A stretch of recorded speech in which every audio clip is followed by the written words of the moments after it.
Hi all, good evening. In the last class we have discussed perfect competition, its characteristics, then the difference between pure competition and perfect competition. Today we are going to explain equilibrium of demand and supply. Equilibrium of demand and supply. Before discussing the equilibrium of firm and industry, let us study some important terms. What is equilibrium? What is a firm? What is an industry? Then what is equilibrium? The term equilibrium has been derived from the two Latin words. രണ്ട് Latin words എന്നാണ് equilibrium എന്നുള്ള term derive ചെയ്തിട്ടുള്ളത്. Acquis and libra. അപ്പോൾ accuse എന്ന് പറഞ്ഞാൽ equal എന്നാണ്, Libra means balance. അപ്പോൾ equal balance എന്നുള്ളതാണ് ഇക്വിലിബ്രിയം കൊണ്ട് ഉദ്ദേശിക്കുന്നത്. When a firm or industry is said to be in equilibrium, when it doesn't intend to change the volume of output which it is producing. ഒരു industry ഇക്വിലിബ്രിയത്തിലാണെന്ന് പറയുകയാണെങ്കിൽ അതെന്ത് ചെയ്യാൻ ഉദ്ദേശിക്കുന്നില്ല, അതിൻ്റെ വോളിയം ഓഫ് ഔട്ട്പുട്ടിൽ ചേഞ്ച് ചെയ്യാൻ അത് ഉദ്ദേശിക്കുന്നില്ലെങ്കിൽ, അതിൻ്റെ പ്രൊഡക്ഷനിൽ വോളിയം ഓഫ് ഔട്ട്പുട്ടിൽ അത് ചേഞ്ച് ചെയ്യാൻ ഉദ്ദേശിക്കുന്നില്ല, അത് ഇക്വിലിബ്രിയത്തിലാണെന്ന് നമുക്ക് പറയാം. The firm will be in this position when it is earning maximum profit or incurring minimum loss. Then what is a firm? ഒരു ഫേം എന്ന് പറഞ്ഞാൽ എന്താണ്? ഒരു ഫേം എന്ന് പറഞ്ഞാൽ it is a business unit engaged in the production of a particular commodity for selling it at a profit. ഒരു particular commodity produce ചെയ്യുന്ന business യൂണിറ്റിനെ നമ്മൾ ഫേം എന്ന് പറയുന്നത്. What is industry? ഇൻഡസ്ട്രി എന്ന് പറഞ്ഞാൽ it is A group or collection of all firms producing the same product and is called industry. അപ്പോൾ ഒരേ തരത്തിലുള്ള പ്രോഡക്ട്സ് പ്രൊഡ്യൂസ് ചെയ്യുന്ന ഫേംസിൻ്റെ അതിൻ്റെ ഗ്രൂപ്പിനെയാണ് നമ്മൾ ഇൻഡസ്ട്രി എന്ന് പറയുന്നത്. അപ്പോൾ ഒരു ഇൻഡസ്ട്രി എന്ന് പറഞ്ഞാൽ കുറേ ഫേംസ്, ഒരേ ടൈപ്പ് പ്രോഡക്ട്സ് പ്രൊഡ്യൂസ് ചെയ്യുന്ന കുറേ ഫേംസ് കൂടിയിട്ടുള്ളതാണ് ഇൻഡസ്ട്രി. ഇപ്പോൾ ഫോർ എക്സാമ്പിൾ, അപ്പോൾ നമ്മൾ ടോയ്ലറ്റ് സോപ്പ് മാനുഫാക്ചർ ചെയ്യുന്ന ഫേംസിൻ്റെ ഒക്കെ ഒരു ഇൻഡസ്ട്രി. അങ്ങനെ സിമെൻറ്റ് ഇൻഡസ്ട്രി, ഒരു സിമെൻറ്റ് ഇൻഡസ്ട്രിയിൽ പല ബ്രാൻഡ്സും ഉണ്ടായിരിക്കും, പല ഫേംസും ഉണ്ടായിരിക്കും. അപ്പോൾ അതാണ് ഗ്രൂപ്പോ അല്ലെങ്കിൽ കളക്ഷൻ ഓഫ് ഫേംസിനെ നമ്മൾ എന്ത് പറയുന്നത്, ഇൻഡസ്ട്രി എന്ന് പറയുന്നത്.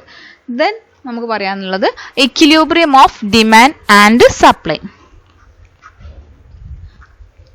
നമ്മൾ പറഞ്ഞു perfect കോമ്പറ്റീഷനിൽ an industry consists of a number of firms producing identical അല്ലെങ്കിൽ ഹോമോജിനിയസ് പ്രോഡക്റ്റ്. ഒരു ഇൻഡസ്ട്രി എന്ന് പറഞ്ഞാൽ പെർഫെക്റ്റ് കോമ്പറ്റീഷനിലെ ഒരു ഇൻഡസ്ട്രി എന്ന് പറഞ്ഞാൽ കുറേ ഫേംസ് അതിലുണ്ടായിരിക്കും, പ്രൊഡ്യൂസിങ് ഐഡൻറ്റിക്കൽ പ്രോഡക്ട്സ്, ഒരേ തരത്തിലുള്ള ഹോമോജിനിയസ് പ്രോഡക്ട്സ് പ്രൊഡ്യൂസ് ചെയ്യുന്ന കുറേ ഫേംസ് ഒരു ഇൻഡസ്ട്രിയിൽ ഉണ്ടായിരിക്കും പെർഫെക്റ്റ് കോമ്പറ്റീഷനിൽ. Since there are large number of firms and individual firm has no control over the price. നമ്മൾ പറഞ്ഞിട്ടുണ്ട് ഒരു കുറേ ഫേംസ്, കുറേ സെല്ലേഴ്സ് അവിടെ ഉള്ളതുകൊണ്ട് തന്നെ ഒരു ഫേമിന് സ്വന്തമായിട്ട് എന്തുണ്ടാവില്ല, ഒരു പ്രൈസിൻ്റെ മേലെ ഒരു കൺട്രോൾ ഉണ്ടാവില്ല. ഏതൊരു ഇൻഡിവിജ്വൽ ഫേമിനും പ്രൈസിൻ്റെ മേലെ കൺട്രോൾ ഉണ്ടാവില്ല. The industry will fix the price. അവിടെ ഇൻഡസ്ട്രിയാണ് പ്രൈസ് ഫിക്സ് ചെയ്യുന്നത്, അല്ലാതെ ഇൻഡിവിജ്വൽ ഫേം അല്ല. This means that only one price is prevailing in the market. നമ്മൾ പറഞ്ഞിട്ടുണ്ട് uniform price prevailing in the market. This further means that all firms will charge the same price. എല്ലാ ഫേംസും എന്താണ്, same price ആണ് പ്രോഡക്ട്സിന് charge ചെയ്യുന്നത്. Then under perfect competition, price of a commodity is determined by its demand and supply. ഒരു perfect competitive മാർക്കറ്റിൽ demand and supply ആണ് പ്രോഡക്ട്സിൻ്റെ price fix ചെയ്യുന്നത്.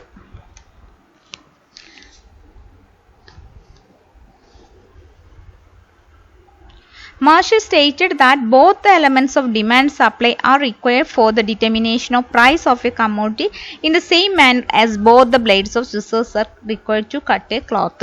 അപ്പോൾ price determine ചെയ്യുന്നതിൽ ഡിമാൻഡും supply ഒരേപോലെയുള്ള പങ്കാണുള്ളത്.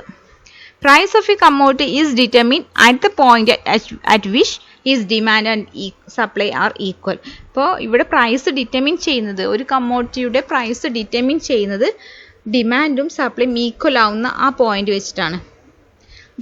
This price is known as equilibrium price. ഡിമാൻഡും സപ്ലൈയും equal ആവുന്ന പോയിന്റിൽ ആണ് നമ്മൾ പ്രൈസ് ഫിക്സ് ചെയ്യുന്നത്. അതിനെ നമ്മൾ ഇക്വിലിബ്രിയം പ്രൈസ് എന്ന് പറയുന്നത്. The quantity boat and sold is known as equilibrium quantity. ആ ഒരു പ്രത്യേക പോയിന്റിൽ നമ്മൾ ബൈ ചെയ്യുകയും സെല് ചെയ്യുന്ന ആ ക്വാണ്ടിറ്റിക്ക് നമ്മൾ ഇക്വിലിബ്രിയം ക്വാണ്ടിറ്റി എന്ന് പറയുന്നത്. നമുക്കൊരു അതിൻ്റെ ഗ്രാഫിക്കൽ റെപ്രസെൻറ്റേഷൻ നമുക്ക് നോക്കാം. ഇവിടെ ഈ ഒരു ഡയഗ്രത്തിൽ നമ്മൾ പ്രൈസ് കാണിച്ചിട്ടുണ്ട്, ക്വാണ്ടിറ്റി, ഡിമാൻഡ് ആൻഡ് സപ്ലൈ കാണിച്ചിട്ടുണ്ട്. ഇത് DD, ഇവിടെ DD എന്നുള്ളത് ഡിമാൻഡ് കർവ് ആണ്. Places is the supply curve. ഇവിടെ ഡിമാൻഡ് കർവും സപ്ലൈ കർവും ഓപ്പോസിറ്റ് ഡയറക്ഷനിലാണുള്ളത്. നമുക്കറിയാം ലോ ഓഫ് സപ്ലൈ എന്താണ്, ലോ ഓഫ് ഡിമാൻഡ് എന്താണ്. നമുക്കറിയാം ലോ ഓഫ് സപ്ലൈ എന്ന് പറഞ്ഞാൽ എന്താണ്, പ്രൈസ് കൂടുന്തോറും സപ്ലൈയും കൂടും. ഒരേ ഡയറക്ഷനിലാണ് പ്രൈസും സപ്ലൈയും പോവുക. പ്രൈസ് കൂടുന്നതിനനുസരിച്ച് സപ്ലൈയും കൂടും, പ്രൈസ് കുറയുന്നതിനനുസരിച്ച് സപ്ലൈ കുറയും ചെയ്യും. അപ്പോൾ നമുക്കറിയാം ഇക്വിലിബ്രിയം പ്രൈസ് എന്ന് പറഞ്ഞാൽ എവിടെയാണ്, ഡിമാൻഡും സപ്ലൈയും ഈക്വൽ ആവുന്ന പോയിന്റ് ആയിരിക്കും ഇക്വിലിബ്രിയം പ്രൈസ് ഉണ്ടായിരിക്കുക. ഇവിടെ ഈ ഒരു പോയിന്റിലായിരിക്കും ഇക്വിലിബ്രിയം പ്രൈസ് ഫിക്സ് ചെയ്യുക. In other words, price is determined at point E where the demand and supply curve intersect each other. അപ്പോൾ നമുക്ക് അത് ഇക്വിലിബ്രിയം പോയിന്റ്, ഇവിടെ E എന്നുള്ള ഒരു പോയിന്റ് അടയാളപ്പെടുത്താം. ഇതാണ് ഇക്വിലിബ്രിയം പോയിന്റ്. ഇത് രണ്ടും ഇന്റർസെക്റ്റ് ചെയ്യുന്ന പോയിന്റ് ആണിത്. Okay.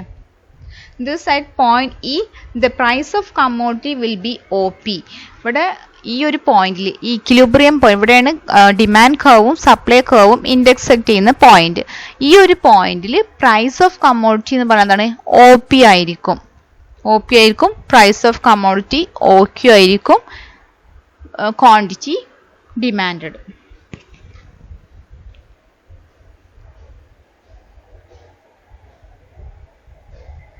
If the price increases to OP1, ഇവിടെ പ്രൈസ് OP എന്നുള്ളതെന്ന് OP1 ഇൻക്രീസ് ചെയ്യുകയാണെങ്കിൽ ഇവിടെ എന്താ സംഭവിക്കുക, OP1 ആയിട്ട് ഇൻക്രീസ് ചെയ്തു.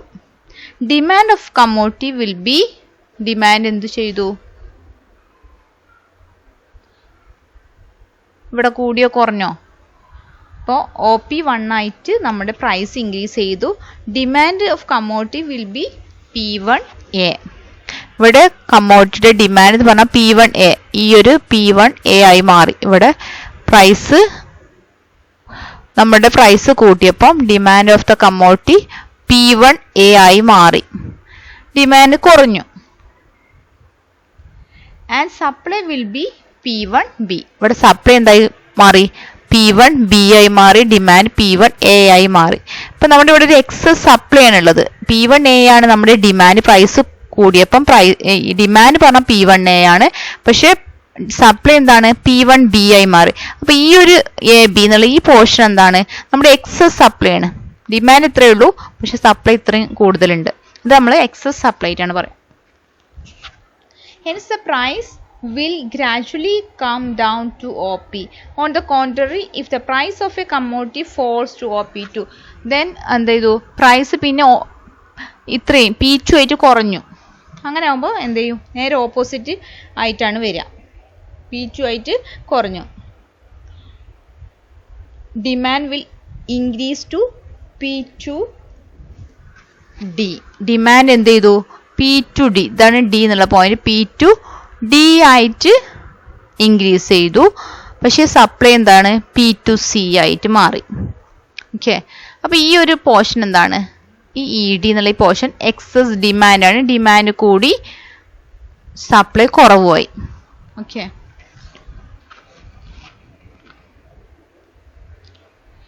consequently the price will start to increase and gradually it will increase to OP.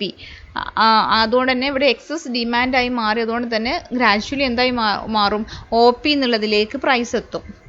This only at equilibrium point the price remains steady. ഈ ഒരു equilibrium പോയിന്റിലാണ് price study ആയി നിൽക്കുക. ഓക്കെ, ഇപ്പം നമ്മൾ പറഞ്ഞിട്ടുണ്ട് പെർഫെക്റ്റ് കോമ്പറ്റീറ്റീവ് മാർക്കറ്റിൽ ഫേംസ് പ്രൈസ് ടേക്കേഴ്സ് ആണ്, price makers അല്ല. പക്ഷേ but they determine the output. This means that the price of the commodity as determined by the forces of demand and supply is accepted the firms to determine their respective levels of output to get maximum profit. The firm is in equilibrium when it maximizes its profit. Equilibrium point ആയിരിക്കും അവർക്ക് maximum profit ഉണ്ടാവുന്ന ഒരു point എന്ന് പറയുന്നത്. The output which yields maximum profit to the firm is called equilibrium output. Maximum profit കിട്ടുന്ന ആ ഒരു point, ആ ഒരു ഔട്ട്പുട്ടിനെ നമ്മൾ equilibrium output എന്ന് പറയുന്നത്. ഓക്കെ.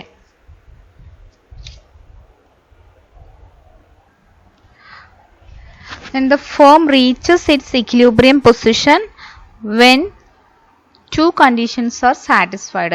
ഒരു firm equilibrium പൊസിഷനിലാണെന്ന് പറയാൻ രണ്ട് കണ്ടീഷൻസ് സാറ്റിസ്ഫൈ ചെയ്യണം.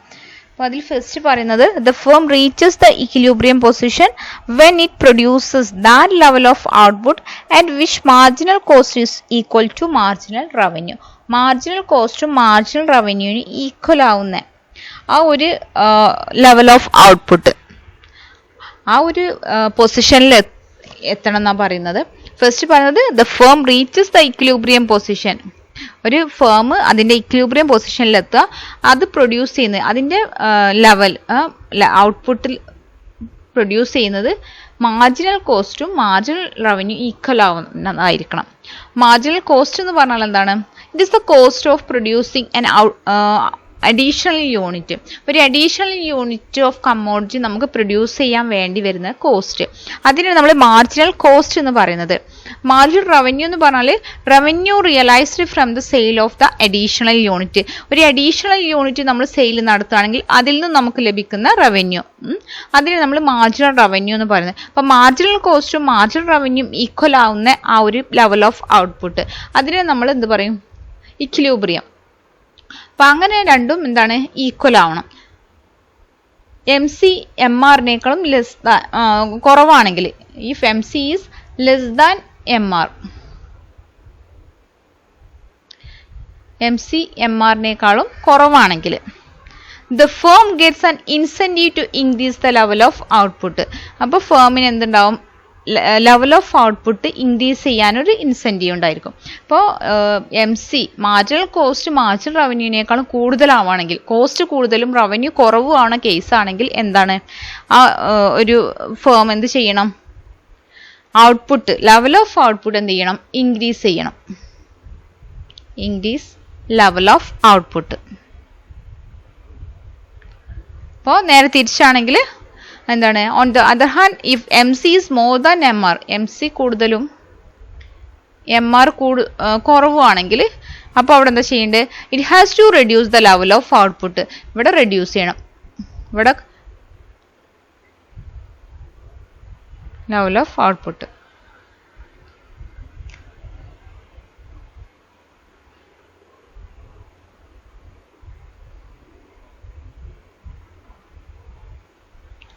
ഇവിടെ MC കുറവും MR കൂടുതലും ആണെങ്കിൽ, if MC is less than MR, firm gets an incentive എന്ത് ചെയ്യാൻ? To increase the level of output. On the other hand MC കൂടുതലും MR കുറവുമാണെങ്കിൽ അവിടെ എന്ത് ചെയ്യണം? It has to reduce the level of output. Then second പറയുന്നത് at the equilibrium level of output. Equilibrium level of ഔട്ട്പുട്ടിൽ the MC curve must cut MR curve from below. താഴെ തന്നെ MR കർവിനെ MC കർവ് കട്ട് ചെയ്യും എന്നാണ് പറയുന്നത്. MC curve should have positive slope. അപ്പോൾ ഈ രണ്ട് കണ്ടീഷൻസ് ആണ് ഒരു ഫേം ഇക്വിലിബ്രിയം പൊസിഷനിലാണെന്ന് പറയുന്നത്. ഇതിനുള്ള രണ്ട് കണ്ടീഷൻസ്. ഓക്കെ. അപ്പോൾ നമ്മൾ മാർക്കറ്റ് സ്ട്രക്ചറിൽ equilibrium of demand and supply പറഞ്ഞു. അതിൽ നമ്മൾ ഡിമാൻഡും സപ്ലൈയും ആ ഒരു ഇൻ്റർസെക്റ്റ് ചെയ്യുന്ന ആ പോയിന്റാണ് നമ്മൾ ഇക്വിലിബ്രിയം. ആ ഒരു പോയിന്റിൽ ആയിരിക്കും നമുക്ക് മാക്സിമം പ്രോഫിറ്റ് ഉണ്ടാക്കാൻ പറ്റുക. അപ്പോൾ പ്രൈസ് കുറയുകയാണെങ്കിൽ, അതുപോലെ പ്രൈസ് കൂടുകയാണെങ്കിലും ഡിമാൻഡിലും സപ്ലൈയിലും ഉണ്ടാകുന്ന മാറ്റം എന്താണ് നമുക്ക് നിന്ന് മനസ്സിലാക്കാൻ പറ്റും. Okay, thank you.